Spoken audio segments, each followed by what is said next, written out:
Good afternoon, everyone, and welcome to Assembly Budget Subcommittee on State Administration's meeting on today, Wednesday, May 20th. I wanted to just take a minute and briefly say that the only item today that we're hearing is going to be on the redevelopment issue. The item is recommended to be held open, so today is the preliminary hearing, and we're going to take action on it tomorrow. That said, today you all had an opportunity to get a head start and get warmed up. I watched some of the hearing on the Senate side. What I'd like to do here is, as you're coming in and making your suggestions and as we're having a conversation about the issues, what I'd like to ask you is, instead of just making a bullet point of a comment, also make sure to hand something in written to the staff so that we're able to process that going forward for tomorrow. With that said, I'd like to invite Finance and LAO to the table.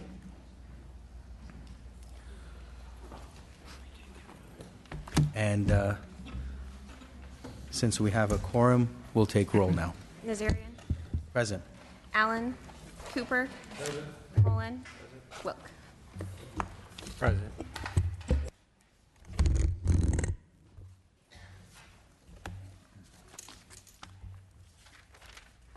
Thank you for being here. Good afternoon, and start when you're ready.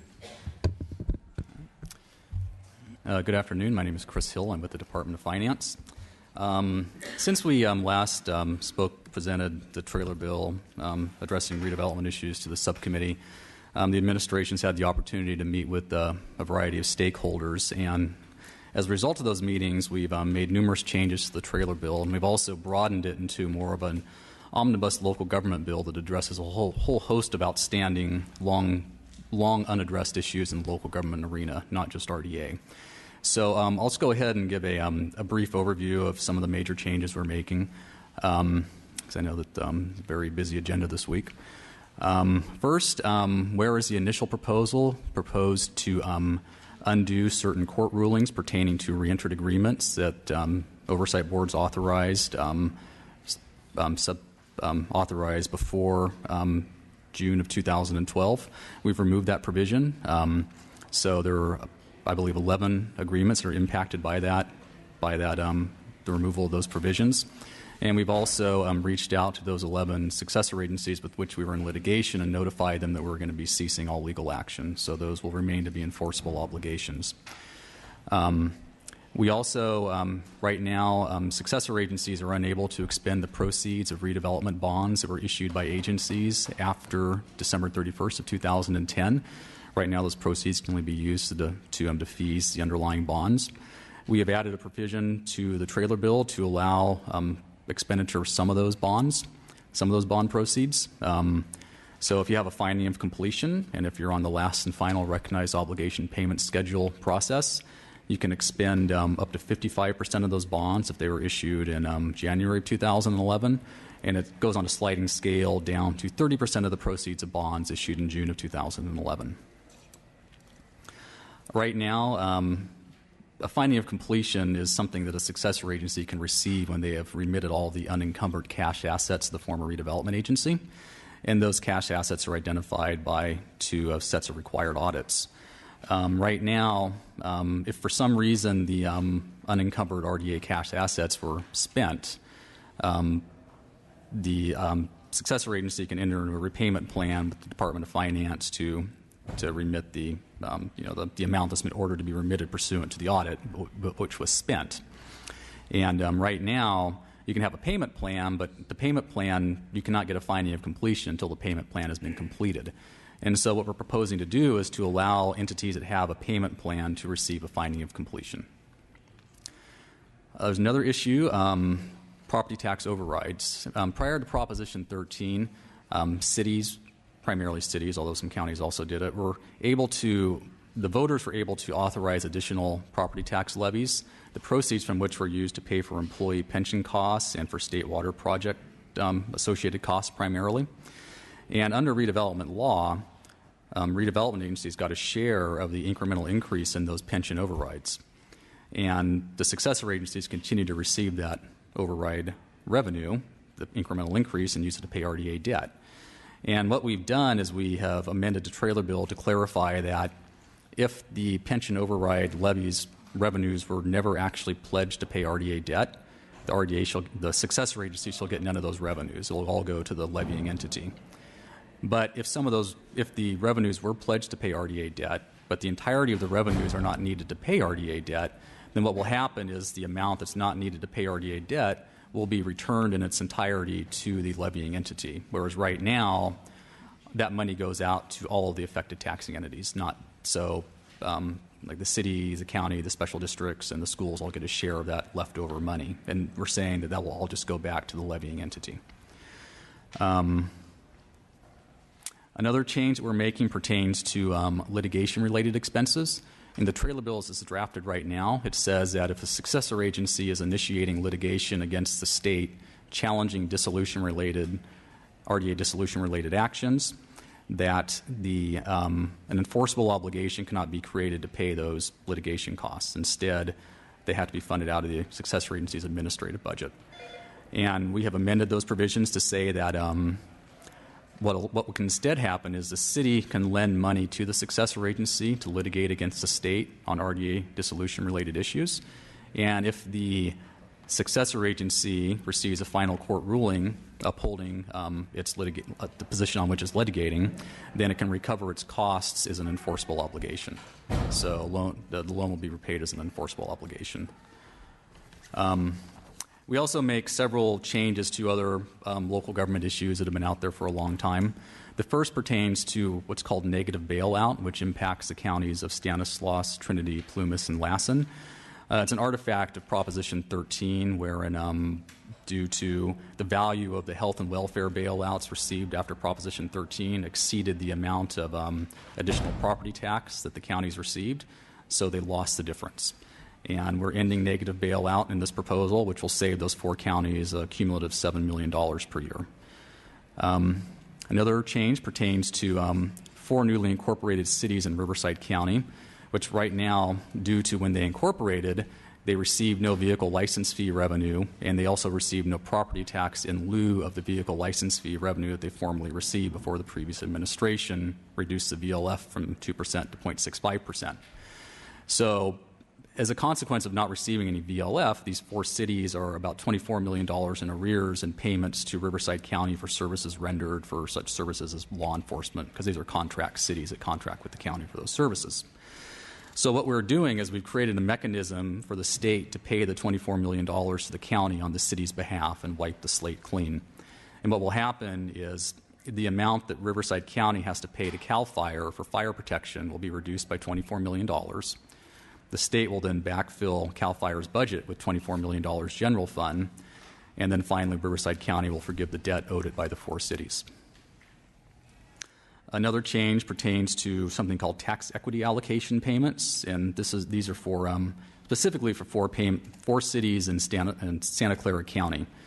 And prior to Proposition 13, some cities levied very little or no property tax, and so as a consequence, they received tax equity allocation payments, which redirected a share of county property tax revenue within the city boundaries to the city. But these 4 cities in Santa Clara County are required to backfill the impact that the redirection of those monies has on school funding. And so we were saying you no longer have to do that, so it's going to provide $2 million in relief phased in over a 5-year period. So those are the highlights of what the trailer bill does, and I'd be happy to answer any questions that the members may have. Thank you. LAO, for your comments.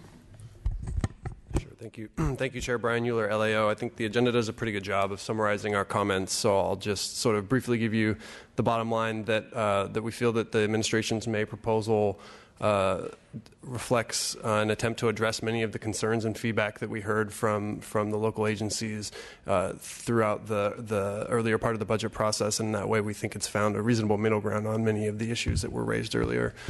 On one of the outstanding issues, I just wanted to provide a little bit more context, and that's the issue regarding the calculation of interest for loan agreements between successor agencies and the former redevelopment agencies. And just for a little bit of background, the initial dissolution laws invalidated all of those agreements. And part of the rationale behind that was that there was a lot of concern that many of these agreements weren't sort of arm's length transactions. And they were structured in a way, be it with higher interest rates or deferred payments or interest-only payments, in a way that resulted in what many probably considered unreasonable amounts of interest being paid back to the city. And just to give you an example, it wasn't uncommon to see an agreement where a small amount of money was loaned from the city to the redevelopment agency, say 40 years ago, and interest was allowed to accrue on that principal with very little payments being made to principal or no payments being made to principal, only payments, and interest compounded over several decades, and then essentially, resulted in those interest-only payments over time having the city receive, several times the original principal amount back in interest from the redevelopment agency. And so with these sort of structures that led to some of the concerns about allowing those agreements to stand. With 1484, there was a bit of a compromise in terms of allowing those agreements to be reinstated once agencies receive their finding of completion. And now sort of at issue is how to interpret 1484 statute and or what the legislature intends as its policy on determining what the interest rate should be for recalculating those loans.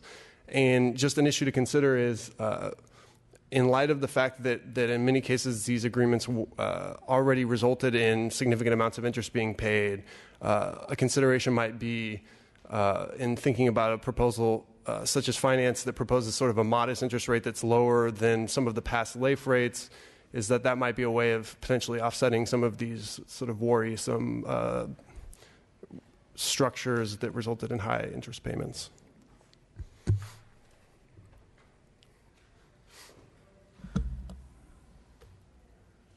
I had some questions, so maybe I'll keep it till afterwards also on the interest, because that's something that I'm interested to know. How much of work have you been able to do looking at the last 40 or 30 years of accrued interests, and what potential opportunities we have to peg interest at a certain rate that is used in common practice, but we'll get to that later on. I'd want to see if we want to open it up for committee comments now, or should we have comments from the public first? Okay, so why don't we start with public comments at this point? And again, given what I said at the onset of the meeting, I'd very much like for you to make your comment, but also if you have it in written form, to submit it to staff. Very much appreciate it. Thank you. Let's first start with support, and then we'll continue with opposition.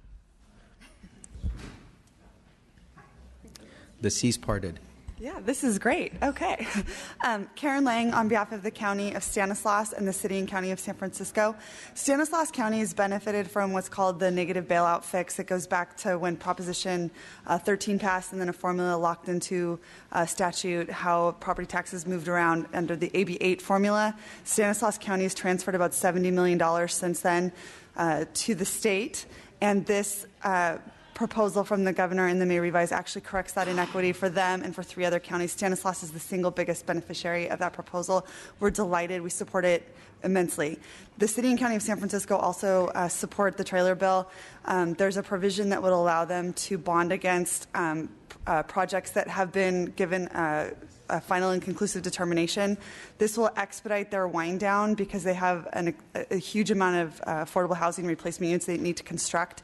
They have a crisis in affordability right now. This will get them what they need sooner, and it will get the governor what he needs sooner, which is the elimination of the agency. So we're very strongly in support of the trailer bill. The county of Sonoma is very close to being neutral, or actually going into support. When I was here earlier this year, they were still having some concerns. There are provisions in the trailer bill that fix their highway piece, and they're working out the rest, we hope, with lawyers, and they will be able to go neutral or support it. So thank you very much, and we urge your support, unlike everyone behind me. Thank you. Good afternoon, Mr. Chair and members. Dorothy Holzen with the California State Association of Counties. We're still reviewing the provisions of the RDA trailer bill related to RDA, but regards to the sort of omnibus portion for local government financing, we're pleased to support those provisions as it relates to backfilling the insufficient ERAF, forgiving debt for San Benito and also the 4 cities in Riverside County, and the other provisions as stated. Thank you. Thank you. Yes, Mr. Chair and members, Jolene Voris on behalf of the Urban Counties Caucus. We're still reviewing the RDA trailer bill, but we are in support of the local government omnibus package. Specifically, we're in support of the newly incorporated cities piece of the package, which will help Riverside County and those 4 cities which have been struggling, and we urge your support of that part of the package. Thank you. Thank you. Steve Cruz on behalf of San Mateo County, and it might be parsed off separately, but we're supportive of the backfilling of the insufficient ERAF piece, so appreciate that. Thank you. Matt Seiberling on behalf of the County of San Benito in support of the item that provides some compromise language to allow them to address their ERAF underpayment from past years. Urge your support. Thank you. Okay, on to the opposition.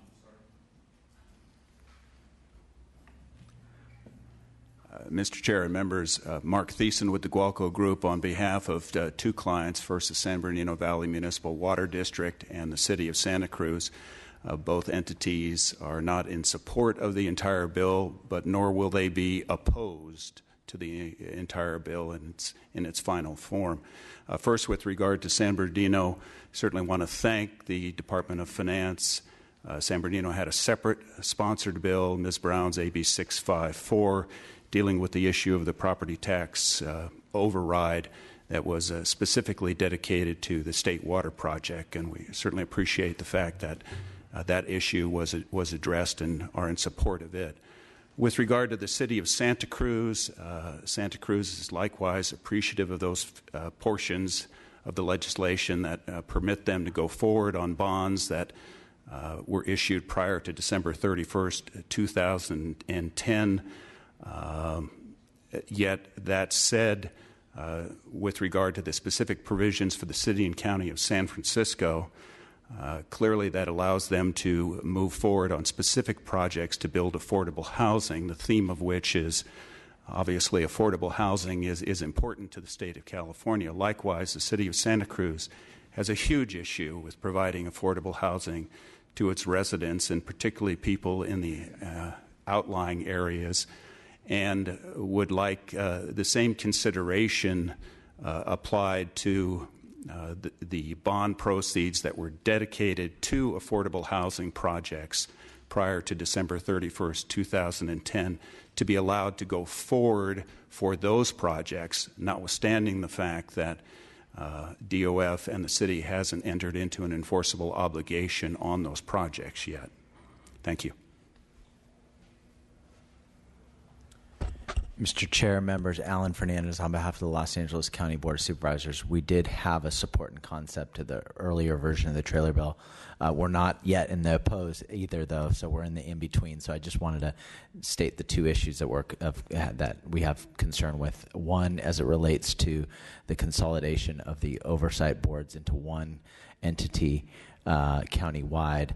In Los Angeles County, we still have 71 redevelopment agencies, successor agencies, over 400 properties that have yet to be dealt with. And so the date that was set out at the outset doesn't work for us. We are in support of the O'Donnell bill, which passed out unanimously out of the Assembly. We like that model, although we think there are other potential solutions that could be more elegant than the proposal that's included in the trailer bill, which would have the oversight boards go to 5 countywide based on supervisorial districts.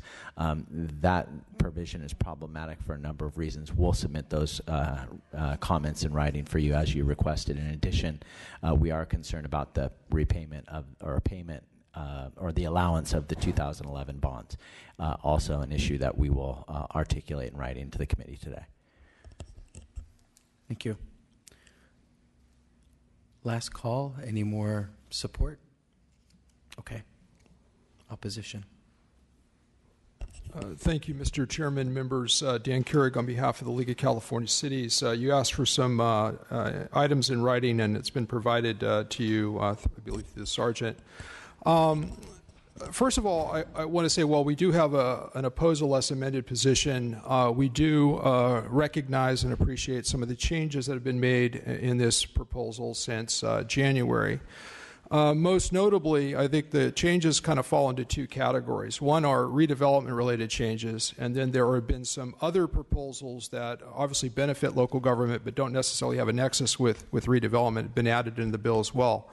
On the redevelopment-related changes between January and this version, the most notable is the removal of the previous provision that sought to undo what were called reentered agreements. There had been a lot of litigation on that. I think there were 3 appellate court cases that supported the local agencies in those agreements. We appreciate that the Department of Finance has pulled that proposal back, and I believe they've sent letters to the affected agencies along those lines. There are a couple of other redevelopment-related changes. There's been an issue in this in the legislature for the last couple of years on trying to figure out a way to free up some of the 2011 bonds. And there's we at least appreciate there's a proposal by the administration, and the affected agencies are beginning to review that, as well as on the pension override rates. It's another sort of remnant of this process that there's at least a proposal on the table for that. And there's a couple things around the edges. As I mentioned before, there's, and you've heard some of the support witnesses support the bill. They're mostly supporting provisions of the bill that don't really directly relate to redevelopment, that they relate to some of these new provisions that have been added. We're supportive of those proposals. There's nothing wrong with them, but I'll focus more on the redevelopment-related provisions. As our document states, we basically have 3 major issues that are outstanding that really have broad applicability for the cities of the state. All 3 of them really relate to, from our perspective, an effort to roll back provisions from AB 1484, which was a balanced proposal that both the administration and the legislature crafted, where there were additional restrictions and sticks, if you will, in terms of the dissolution of redevelopment. But then the legislature was offering some carrots, some benefits to certain agencies if they kind of settled up, paid up, those sorts of things. So the 3 issues are, first, what is a loan? It's from our perspective, the AB 1484, and actually supported by a recent court decision affecting the city of Watsonville, is that loans would be repaid. That's one of the incentives that were offered. The proposal in this trailer bill that hasn't changed from January in this area is to undo, we believe, a significant portion of what are considered loans, considered reimbursement agreements. The second area, as I believe the chairman touched on, was the issue of what's the interest rate. The statute that the legislature drafted along with the Department of Finance clarifies when people were working on this issue, they thought, well, okay, loans are going to be repaid, but what should be the interest rate? And as I think most of you know, if you kind of look around, the LAIF rate, the local agency investment fund rate, is about the most bottom line conservative rate you could possibly find when you look around. I think today it's like 0.249 or something like that. And so that LAIF rate was selected as a benchmark to ensure that there was going to be a repayment, but sort of at the same rate that if a local agency had, the treasurer had put their money in a fund at the treasurer's office, it would be along those lines. So it certainly wasn't put in there to be an exorbitant rate. It was put in there to be kind of a conservative rate for those agencies. And so there is a court case that you'll also hear about where the courts confirmed that that's the interpretation of the statute, and there's an effort to, in our opinion, undo that as the second provision. And we think as major consequences, not only on funds coming back to local government for general purposes, public safety and other things, but the way the legislature crafted the statute is 20% of whatever local agencies are repaid has to go for affordable housing. So there's major impacts in these two provisions on affordable housing as well. The third issue is due process. The way this dissolution process was designed, there was a lot of discretion given to the Department of Finance. They were empowered to make lots of quasi-judicial decisions affecting property, interpreting contracts, all sorts of things. And there really wasn't any oversight the way the process was designed. The only real recourse to a local agency, if they went to the Department of Finance and didn't feel they were treated fairly, the legislature set up a process where you could go to the courts. Sacramento Superior Court was the venue, and to ensure that you weren't negatively affected, it was built into the process that the cost of your attorneys for representing yourself in that forum would be picked up as kind of a cost of the settlement process as an enforceable obligation. This bill undoes that. And in the May revision, there is a slight change that says a city could loan money to a successor agency, and if it prevails, get repaid. But we think there's a rollback going on here, and a greater imbalance that already exists between the ability of the Department of Finance to look at issues, make decisions, and then have their ability to defend their actions at some point in court, and then our ability as successor agencies to have an equal seat at the table, at least when it comes to due process in the courts. So those are our three issues, and we have a number of witnesses, starting with the Vice Mayor of the City of Watsonville. Thank you. And Mr. Hill, I'd be interested to, if you'd like to chime in and offer some comments in response. If you want to take your time, we can. I'd be happy to sort of make a comment now to preface what you're probably going to be hearing next. As regards the interest rate for repayments, we do believe that statute does make very clear that it shall be the LAIF rate that was operative when the Oversight Board approved the loan. There has been one court ruling in the case of Glendale saying otherwise, but we do believe that we'll prevail in that on appeal. Regarding the issue of reimbursement agreements, we do believe that statute does make clear that only loans of money shall be repaid. The definition of an enforceable obligation, Health and Safety Code Section 34171, does make clear that loans of money are what qualifies an enforceable obligation. And when you get a finding of completion, Health and Safety Code Section 34191.4 does make clear that an enforceable obligation shall be created for the repayment of your loan, but again, statute says an enforceable obligation, for a loan to be an enforceable obligation, it has to be a loan of money. So we do not believe that reimbursement agreements qualify, and we believe it has to be a loan of money. And as regards the issue of legal expenses, we do believe that, I should make clear that right now a successor agency can claim an enforceable obligation to repay any court costs that it incurs to defend lawsuits filed against it, to defend any litigation inherited from the former redevelopment agency.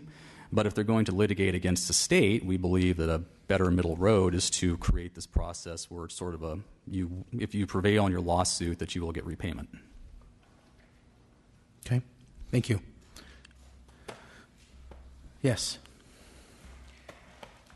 Thank you, Honorable Chair, Assembly Budget Subcommittee members. My name is Felipe Hernandez.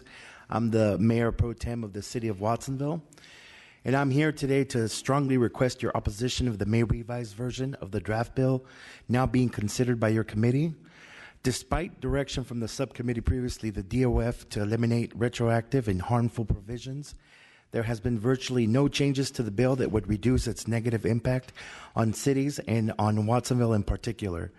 In fact, the lack of significant changes from the prior bill is even more evidence as to why the proposed language to retroactively exempt the DOF from Administrative Procedures Act and to significantly limit successor agencies' financial ability to challenge the DOF interpretations continue to be objectionable to Watsonville, and why Watsonville is urging your rejection of the proposed bill in its entirety.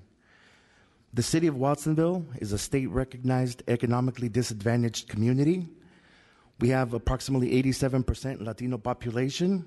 The city's unemployment rate is currently at 23.2%, and 21% of our residents live below the poverty level.